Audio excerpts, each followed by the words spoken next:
Congresswoman, thank you very much. So, contrary to a lot of misconceptions, the U.S. is 14th or 15th as proportion of GDP in terms of supplying weapons to Ukraine. Importantly, though, the U.S. is the only supplier of certain types of weapons, so that is a hang-up.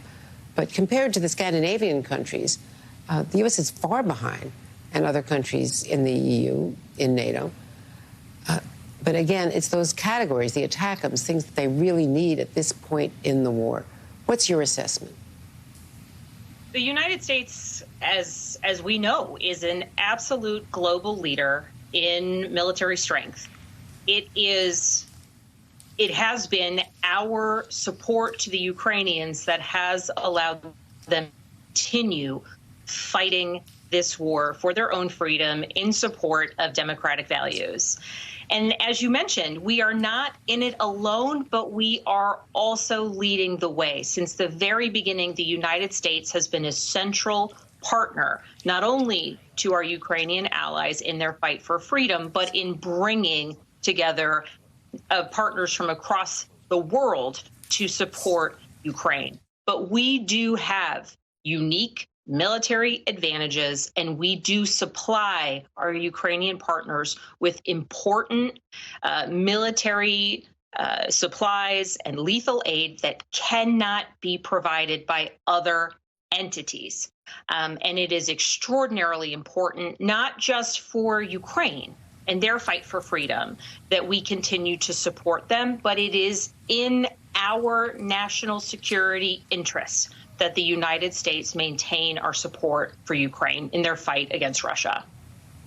And now the Speaker Johnson, has just released a letter today to his caucus saying if rumors of the Senate border compromise are true, in his words, it would have been dead on arrival in the House. So if he's calling it rumors, so he doesn't even know the contours or the specifics of the deal, supposedly, that the senators have been working on, including Senate Republicans. Would enough Democrats cross over? Would it be dead on arrival, or is there enough votes in a bipartisan bill, assuming that all the Republicans don't follow the Speaker's direction? The Speaker's comments are ridiculous. The fact that he wants to kill a proposal before it even has a chance to move forward is absolutely ridiculous. The fact that he and so many within his conference are talking morning, noon, and night about the crisis at the border, about the need to do something. They plan to impeach Secretary Mayorkas. But yet, when the opportunity is there, because of the work of the Senate, to potentially take steps forward, he is already saying it's dead on arrival. The importance of this issue, the importance of addressing our need for increased border security, for recognizing that our broken immigration system is impacting people and families and employers and farms throughout my district that are trying desperately to hire people to help support their work and our economy in Virginia. This is an extraordinarily important issue that requires us to take action. And that's why not only, in addition to what we've seen moving forward in the Senate, but there's a great bipartisan bill in the House called the Dignity Act, led by Veronica Escobar, a Democrat from Texas, and Maria Salazar, a Republican from Florida.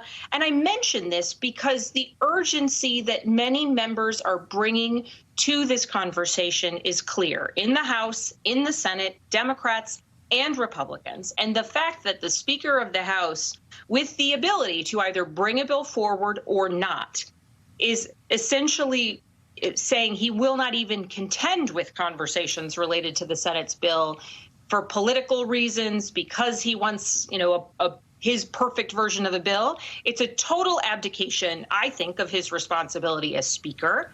And it is not allowing for us to do the work of the people. Andrea, having not seen the full finished Senate bill, if a bill can pass the United States Senate with at least 60 votes to pass that filibuster threshold, presumably there would be a broad bipartisan majority within the House. And what the Speaker is communicating is that that bipartisan majority in the Senate means nothing, and that the bipartisan majority in the House means nothing, because his ability to, just through inaction, kill legislation is the path that he would choose to take. And this is on one of the priority issues that every legislator should be earnestly focused on trying to get at. And the fact that he would be doing this for political gains to support the former president is just shameful.